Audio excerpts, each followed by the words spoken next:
হরে কৃষ্ণ, রাধে রাধে। ননীগোপাল সোনা লীলা কথা চ্যানেলে সবাইকে স্বাগত। সকল সাধুগুরু বৈষ্ণব চরণেই আমার শতকোটি প্রণাম জানিয়ে আজ পুষ্প অভিষেক আমি কিভাবে বাড়িতে পালন করলাম এবং ভগবানের শ্রীচরণে কিভাবে পুষ্পবৃষ্টি করলাম, আজ সেই বিষয়ে আপনারা দর্শন করুন এবং এই পুষ্প অভিষেকের কি মাহাত্ম্য সেই বিষয়ে আপনারা জানুন। প্রত্যেক বছর আমরা অপেক্ষা করে থাকি এই বিশেষ দিনের জন্য। পুষ্প অভিষেকের দিন ভগবানের শ্রীচরণে বেশি বেশি করে পুষ্প নিবেদন করা হয়। এই উৎসবকে কেন পুষ্প অভিষেক বলা হয়? কারণ এই পুষ্প অভিষেক উৎসবটি অনুষ্ঠিত হয়েছিল পৌষ মাসের পূর্ণিমার পুষ্যা নক্ষত্রে। পূর্ণিমা তিথিতে পুষ্যা নক্ষত্রে এই উৎসব হয়েছিল, এই জন্য এই উৎসবকে বলা হয় পুষ্প অভিষেক। এই উৎসবের মহিমা সম্বন্ধে বর্ণনা করব। জগন্নাথ পুরীধামে এই উৎসবের সূচনা হয়। ভগবান জগন্নাথ দেবের যে অর্চা বিগ্রহ, সেটি হলো রাধা মদন মোহন। এই পুষ্প অভিষেকের দিন বিশেষভাবে পুষ্প দ্বারা স্নান করানো হয়, শৃঙ্গার করানো হয়, বিশেষভাবে সজ্জিত করা হয় রাধা মদন মোহনকে এবং পুষ্প বৃষ্টি করা হয়। এই উৎসবকে কেন্দ্র করে সমগ্র বিশ্ববাসী কৃষ্ণপ্রেমীরা এই পুষ্প অভিষেক অনুষ্ঠান করেন এবং ব্রজগোপীরা তাদের প্রাণের ধন হলেন রাধা মাধব। এই দিন ব্রজবাসীরা রাধা মাধবকে পুষ্পমাল্য অর্পণ করেছেন এবং পুষ্প নিবেদন করেছেন। ভক্তগণ তাদের প্রেম রঞ্জিত ভগবানের শ্রীচরণে পুষ্প নিবেদন করেন, পুষ্প বৃষ্টি করেন।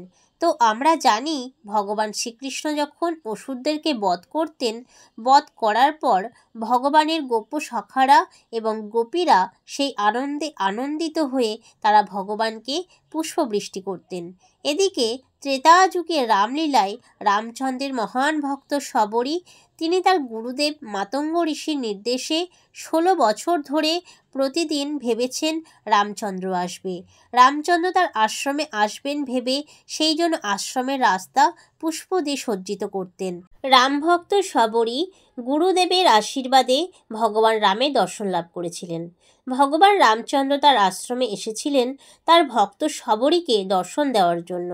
কেউ যখন প্রেম ভক্তি সহকারে ভগবানকে একটি মাত্র পুষ্প অর্পণ করেন এবং তার শ্রীচরণে নিবেদন করে সেই ভক্ত অনুভব করতে পারেন ভগবান তিনি সেই তার প্রদত্ত পুষ্প গ্রহণ করেছেন এবং ভগবানের শ্রী বিগ্রহ হাস্য উজ্জ্বল মুখমণ্ডল আপনিও তখন দর্শন করতে পারবেন। ভগবান সেই ভক্তের প্রতি প্রসন্ন হয়ে সেই পুষ্প গ্রহণ করেন। এই পুষ্প অভিষেকের মাহাত্ম্য অত্যন্ত তাৎপর্যপূর্ণ। ভগবান শ্রীকৃষ্ণের যত প্রকারের লীলা রয়েছে, এই মুখ্য উদ্দেশ্য হল আনন্দ প্রদান করা এবং এই লীলা দর্শন ও শ্রবণ করে যাতে ভগবানের কৃপা লাভ করতে পারেন, তারই জন্য স্বয়ং ভগবান এই জগতে লীলা বিলাস করেন। আমাদের মতো বদ্ধ জীবকে কৃপা করার জন্যই ভগবান লীলা করে থাকেন। হে ভগবান, আপনি আমাদের অবশ্যই সেই কৃপা প্রদান করুন, যেই কৃপা আপনি ব্রজগোপিকাদের করেছিলেন, মাতা শবরীকে প্রদান করেছিলেন, সেই রকম কৃপা আমাদের ওপর বর্ষিত হোক। আপনার ভক্তি ভগবানের শ্রীচরণে অর্পণ করুন এবং ভগবানের সেবা সুখ আনন্দ লাভ করুন। প্রিয় দর্শক বন্ধুরা, আজকের ভিডিওটা এই পর্যন্তই। যদি চ্যানেলে নতুন হয়ে থাকেন তাহলে এই রকম ধর্মীয়মূলক ভিডিও পাওয়ার জন্য চ্যানেলটি সাবস্ক্রাইব করে পাশে বেল আইকনটা প্রেস করে দিন, যাতে পরবর্তী ভিডিও আপলোড করার সঙ্গে সঙ্গে সবার আগে আপনার কাছে নোটিফিকেশন পৌঁছে যায়।